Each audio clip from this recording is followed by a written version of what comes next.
Hello everyone, it's Visvin Reddy and today I have another important topic to discuss with you. So pay very careful attention and like, share and follow this important podcast. Today I'm going to tell you why I do not refer to Ramaphosa as president and why I believe that Ramaphosa is not really the president of this country. You see, how did Ramaphosa become president of South Africa? It was through an ANC election. The ANC is the majority party in this country, so whoever leads the ANC automatically gets to lead the country because ANC has the majority of seats in government, so it gets to choose its leader. And since 1994, the ANC has adopted a policy that whoever leads the ANC will become the leader of the country, the leader of the state of South Africa.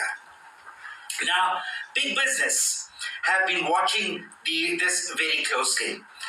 And ever since President Zuma took over the state of this country and became the president, big business became extremely worried, especially when President Zuma started talking about radical economic transformation, started talking about free education, talking about the land question, where land must be made free and accessible to all South Africans, started looking at the disparities in terms of the economy, where the bulk of the economy still sits with a particular race group and the majority of people in the country don't have access to this, where he started using state organs to start creating jobs. Almost 500,000 job opportunities were created through government departments while President Zuma was the president.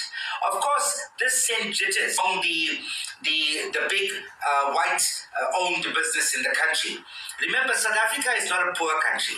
South Africa has got tremendous wealth in its resources. In fact, we are the largest producer of many of the minerals that the world uses. Manganese, platinum, gold, diamonds, steel, coal. We export a lot of this, and much of these businesses are owned by a small group of what we shall call the Stellenbosch Mafia. When they realized that Zuma was now affecting their business in the country, they quickly went to their longtime friend, Cyril Ramaphosa, asked him to come back and asked him what it's going to cost them to bring him as the president of the country. So he had to come back into government and he had to win the ANC conference. Now, I'm not just giving you my own views. I'm not giving you opinions. I'm giving you facts. You see, the previous public protector in this country, Busisiwe Nkwabane, she investigated the CR17 funding. CR stands for Cyril Ramaphosa. And who funded this campaign? She went through a detailed investigation and she found through intercepted emails that some of these funders will shock you.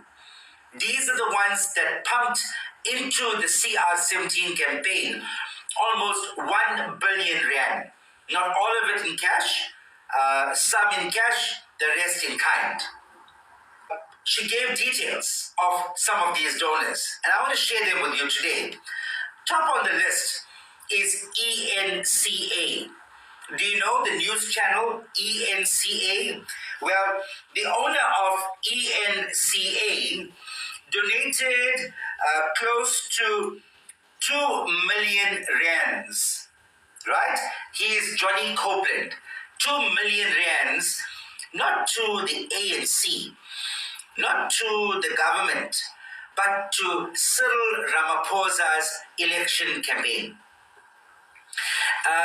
Other donors included Ngeke who gave 10 million rand. Another undisclosed anonymous donor gave 120 million rands. Was the list, and it went on. But instead of disputing it, he went to court and got an order from court to seal the information. That in itself will tell you that he had something to hide. Why would you not want the public to know where you got your money from? Why would you want to hide that information from the public? There had to be a reason. Cyril Ramaphosa's fundraising committee were not ANC members. These were private individuals that he pulled in from the private sector, and he used them to go out and raise funds for him. Now, friends, Ramaphosa, his presidency was bought. It was bought and paid for by big business in this country. They invested money in Ramaphosa because they expected a return. And what is the return? They want to capture the country.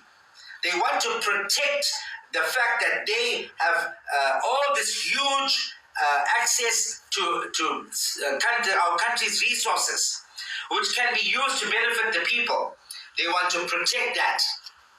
So they went to their trusted friend Ramaphosa and paid hundreds of millions of rands for him to win an ANC election and then to automatically become the president of the country. So, in my opinion, and I'm sure you would agree with me too, Ramaphosa is not the president of this country, nor is he even the president of the ANC.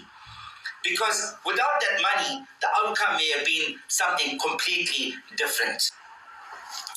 Myself, I want to tell you this. I know personally of delegates, because I was in the ANC at the time. I know of delegates who were flown to Joburg. They were not staying in the accommodation provided by the ANC. They were staying in Sogo-san hotels, luxury hotels, for the duration of this conference. They were taken there, they were paid, they were made to live in luxury hotels, and all they had to do was go and vote for Ramaphosa. And in the process, they sold out the struggle of the people of this country to get that better life. I don't want to go into details about the impact of that capture of the ANC and this country, what impact that has on all of us. So, Ramaphosa is not my president. Come 29th of May, we have the opportunity to rectify the situation, to kick out the ANC from government so it can go back and put in real leaders and sort itself out, and to put this country back on track. Hello everyone, it's Visvin Reddy, and